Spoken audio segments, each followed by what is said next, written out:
Hello everyone, welcome to my channel. Please subscribe and hit the bell icon. Jacob Dutton calling Alex a shooting star in 1923 makes Spencer's wife even more like Elsa. Jacob Dutton referred to Alex as if a shooting star could talk in the 1923 finale, and it increases her character's similarities with Elsa. Elsa Dutton is one of the lead characters from 1883.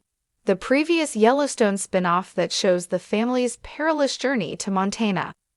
Following her role in the frontiersman drama, she's become a critical character throughout the franchise, serving as the narrator in both 1923 and Yellowstone's ending.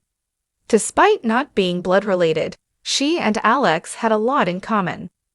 Julia Schleifer played Alexandra in 1923's cast, and while being in an ensemble with Harrison Ford, Helen Mirren, and Timothy Dalton, she managed to stand out with an outstanding performance. She and Brandon Sklenar had incredible chemistry in the show, and Alex was a major component of some of the show's most unforgettable and emotional scenes. She may not be a Dutton by blood, but Taylor Sheridan seemed to be illustrating that her strong personality made her a member of the family all the same. Jacob Dutton describes Alex to Kara after she passes in the hospital, using the aforementioned words. Jacob is essentially stating that Alex had a vibrant and fearless personality, which sounds a lot like what we knew about Elsa, who craved adventure and love above all else. Funnily enough, Elsa was also described in 1883 as lighting with the yellow hair, marking an apparent similarity even in the way other characters view them. Both women were bright and bold as could be. Tragically, both characters met saddening, premature ends. Elsa Dutton died in 1883's finale, just as Alex perished in the hospital, finally reaching Montana and giving birth to John Dutton II. It's worth mentioning Kara as well, given that Jacob compares her to Alex. The Duttons represent many things, and it's hard to argue at times whether they're the heroes or the villains. One thing is clear, however, which is that these women demonstrate the most profound, positive aspects of what it means to be a Dutton. Following 1923, 1944 is intended to be the next Yellowstone prequel. Other spin-offs will likely be released first, but Taylor Sheridan wants to continue filling in the gaps of the Dutton Ranch in the 20th century. With Elsa Dutton narrating 1923, Alex Dutton taking over in 1944 seems like a fantastic choice, especially given that the show would likely revolve around Spencer Dutton raising their son. Currently, there are no casting announcements for this series at all, so only Taylor Sheridan knows. Sure, here's a 1,000-word creative piece diving into the emotional and symbolic resonance of Jacob Dutton calling Alex a shooting star in 1923. And how that beautifully deepens the parallel between Spencer's wife and Elsa from 1883. When Jacob Dutton looked at Alexandra in 1923 and called her a shooting star, it wasn't just poetic affection, it was a thread tying past to present, a quiet echo of grief, memory, and the tragic beauty of fleeting love.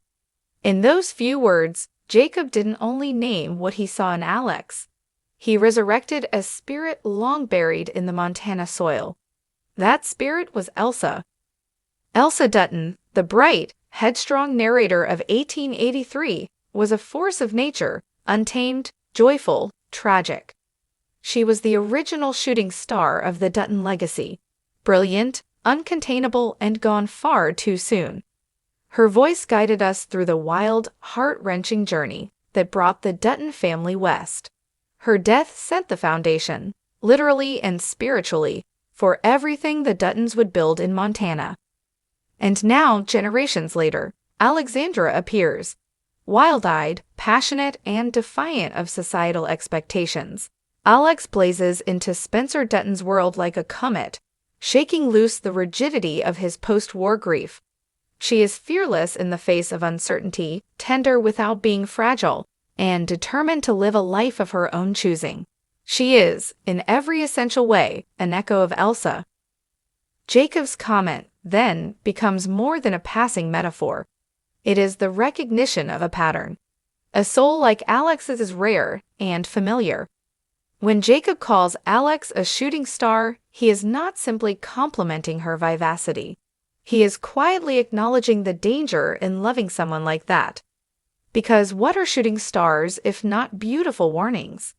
They blaze across the sky, ignite wonder in those who watch them, and then disappear into darkness, often before we can even make a wish. Whether or not Jacob ever knew Elsa personally is left unspoken in the shows, but the Duttons carry their griefs like brands, unfading and herited.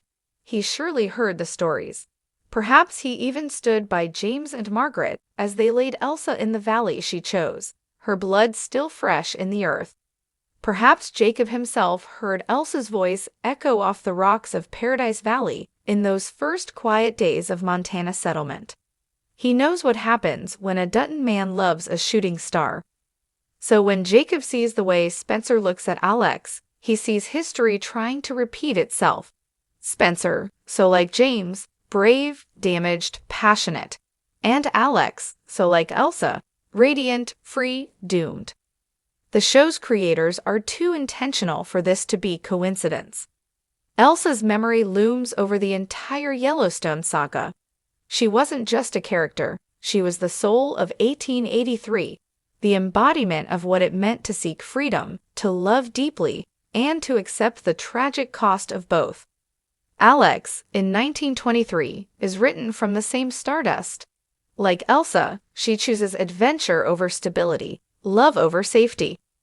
She abandons her aristocratic life, her title, her security, to follow a man with uncertain prospects across an unpredictable world. She faces lions, shipwrecks, wars of the body and heart, and still, she laughs, she loves harder. Like Elsa, Alex doesn't fear death, she fears a life unlived. That's why Jacob's words hit so hard. It's not just foreshadowing, it's remembrance. It's Jacob, the stoic protector of the Dutton ranch, quietly mourning the kind of love that seems almost destined to end in heartbreak. Because what happens to shooting stars? They fall. It's no wonder Spencer holds onto Alex so tightly. He's a man shaped by trauma, haunted by violence. He doesn't believe he deserves light, much less joy. And then comes Alex, blazing, bold, all color and fire. She makes him believe again, not just in love, but in himself. Elsa once told us that some loves are worth losing everything for. Alex proves that Spencer is willing to do just that. And that's what makes this story so hauntingly circular. Elsa died so her family could live. Spencer is now fighting to return to that family, to preserve what Elsa's death helped create. And in Alex, Elsa lives again, not literally, but in spirit, in energy, in essence. Elsa's love was the seed. Alex's love may be the flower, or the fire. The symmetry is too profound to ignore.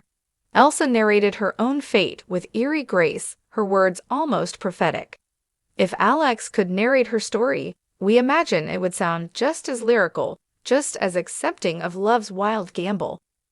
Both women burn brightly enough to light the darkness of the men who love them.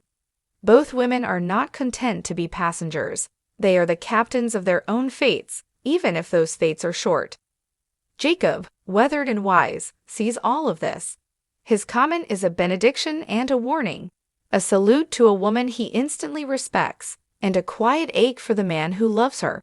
He knows what it means to love a shooting star. He knows what Spencer risks. But he also knows you don't stop a man from loving that kind of woman. You just hope he survives the fall. In the Dutton mythology, shooting stars are not just beautiful, they are transformational. Elsa's life changed everything. Her death anchored the family to the land. If Alex follows the same trajectory, her light may guide Spencer back to the ranch, back to purpose, back to the family Elsa helped found. In the quiet between the lines, we feel it. Elsa watching from the beyond, smiling at this fierce woman so much like herself. Not jealous, not mournful, but grateful, because Alex keeps her spirit alive. Because the Dutton men still love like wildfire. And because even if shooting stars fall, they leave trails that never really fade. So Jacob's line isn't just poetic. It's a bridge, a connection between eras, hearts, destinies. Elsa ran toward love and died young. Alex runs toward love and may yet survive. Or not, but in either case, she will have lived. And that, in the Dutton world, is the only thing that truly matters. A shooting star doesn't beg the sky for time. It simply burns, beautifully, unapologetically. Just like Elsa, just like Alex. And Jacob, standing beneath that brilliant, terrifying sky, knows. It is both a blessing and a curse to love something so bright. Let me know if you want this turned into a monologue or adapted as a voiceover-style reflection like Elsa's narration.